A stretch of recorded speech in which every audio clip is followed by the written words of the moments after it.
There was once a young man named Elias who lived in a quiet village nestled between tall mountains. He was only 24, but his mind felt older than his years. Not because of wisdom, but because of noise. His thoughts never rested. From morning until night, his mind raced, jumping from regret to worry, from what if to what could go wrong. He replayed his past like a broken story. He feared a future that hadn't even arrived. And slowly, that constant noise drained him. He couldn't sleep well. He couldn't enjoy simple moments. Even laughter felt distant, like something he had forgotten how to do. Inside him, there was no peace, only a storm that never stopped. One day, Elias heard a story.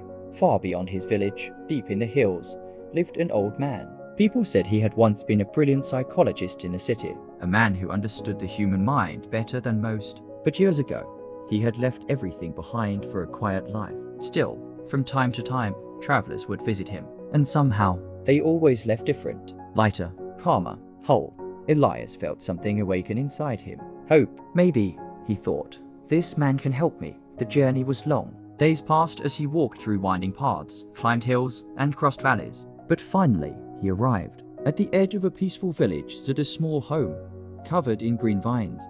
On its porch sat the old man, still, eyes closed, as if time itself had slowed around him.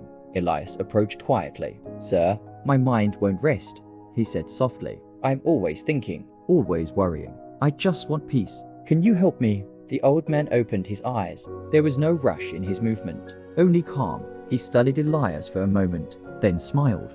"If it is peace you seek," he said gently, "then walk with me." He led Elias to a small garden beside the house. There, he took a glass and filled it completely with water, right to the very edge. Not a drop more could fit. He handed it to Elias. "Take this," he said, "and walk to the far end of the village. Then return." Elias nodded, but as he turned to go, the old man added one condition: do not spill even a single drop. The path was narrow and full of life. People moved around him. Children played and laughed. Vendors called out to customers. Dogs barked in the distance. But Elias noticed none of it. His eyes stayed locked on the glass. Every step was careful, every movement controlled. Slowly, steadily, he walked, and after what felt like a long and focused journey, he returned. Not a single drop had fallen. "I did it," Elias said, breathing softly. "The water is still full." The old man nodded. Then he asked quietly, "Tell me, did you see the children playing? Did you hear the voices, the noise, the life around you?" Elias blinked. "No, I didn't notice anything," he admitted. "I was only focused on the water." The old man smiled. "And there," he said, "is the answer you have been searching for. When your attention is fully in the present moment."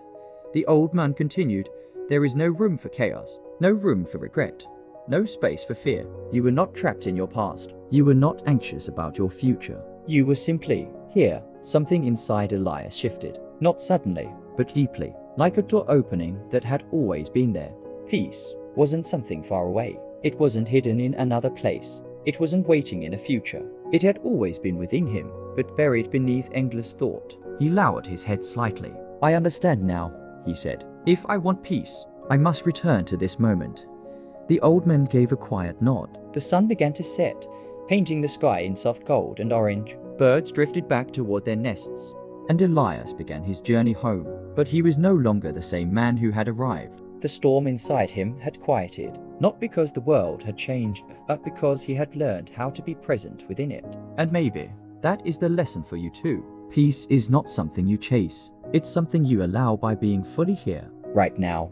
If this story spoke to you, take a moment to like it. Share it with someone who might need a little calm in their life. And subscribe for more stories that don't just inspire but transform. Until the next one, stay present, stay peaceful,